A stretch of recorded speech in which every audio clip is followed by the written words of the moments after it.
You're lying in bed. It is 3 o'clock in the morning. Tomorrow is a heavy, demanding day, and you desperately need to get some sleep. But your brain decides that right now is the absolute perfect moment to resurrect a conversation that took place 3 years ago, or maybe earlier today at work. And so you begin this internal theater. You mentally replay the scene, meticulously picking out the ideal, crushing arguments that you should have said back then, but for some reason didn't. You feel a very real resentment starting to boil up inside you. Your pulse quickens, and any chance of sleep is completely gone. We have all been there, right? The most frustrating part isn't even the fact that you are losing precious rest. The worst part is the low-grade guilt that follows. You beat yourself up, thinking, why am I doing this again? Why can't I just let it go? There must be something wrong with me. Maybe I'm just petty, weak, or hyperfixated. But today, I want to talk to you about exactly this state of mind.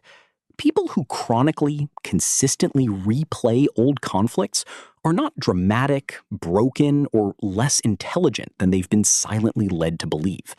There is actually something very specific happening in your brain during these moments. And once you understand the actual psychological mechanics behind it, you will never feel guilty about these midnight debates the same way again. In psychology, this phenomenon has a formal name: rumination, or what we can colloquially call mental chewing gum. It is a process where the mind gets entirely stuck on a single negative thought, looping it over and over like a scratched record.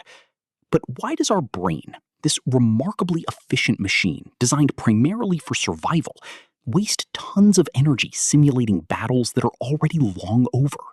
The answer is as fascinating as it is frustrating.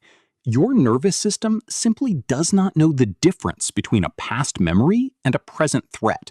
To your brain, that unfinished argument from years ago is an active, open file labeled Danger, Action Incomplete. This is where a profound psychological principle comes into play: the Zeigarnik effect. First documented back in the 1920s, researchers discovered that our minds are wired with a deep dislike for uncompleted tasks. A waiter in a restaurant can remember the exact details of your order perfectly, but the moment the bill is paid, that information is cleanly wiped from their memory. The exact same thing happens with your conflicts. If an argument doesn't conclude with an internal sense of resolution, your brain slaps a massive warning sign on it. It begins dragging you back there over and over, trying to manually construct a boundary or a finish line where you finally come out on top. But let's go a step deeper, to a place that feels a bit more personal. If you find that this mental chewing gum is a constant companion in your life, you are likely someone with a deeply ingrained need for safety and predictability. And I am not talking about being controlling in a toxic way. I am talking about a deep, primal fear of things falling apart. Often, people who are prone to severe rumination are the ones who learned to read the room before they could even read chapter books. Perhaps in your childhood, you had to constantly anticipate the moods of your parents to stay safe. Or you had to be an exceptionally perfect child just to hold things together and feel loved. You grew up operating under an internal operating system that says, if I miss a single variable in my environment, danger follows. So when someone in your adult life catches you off guard, criticizes you, dismisses you, or treats you unfairly, your entire security setup fractures. You're instantly thrown back into feeling like that helpless child who lost control. The midnight arguments in your head are your adult consciousness desperately trying to claw that control back. Your brain whispers, if I run through this scenario 20 more times and find the perfect retort, I will protect myself next time. But the cruel irony is that the next time never looks identical. You are exhausting your nervous system, causing a bone-deep tiredness that a normal night of sleep simply cannot fix, all while preparing for a war that has already passed. So, how do you heal your mind from a habit that feels as automatic as breathing?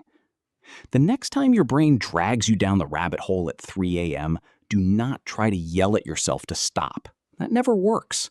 The more you try to suppress a thought, the louder it echoes. Instead, use a cognitive reframe. Speak directly to your mind. Say, I see what you are doing. You are trying to protect me. You think this old argument is still a threat to my safety. Thank you, but I am safe right now. It is over. If you watched to the end, don't forget to click the subscribe button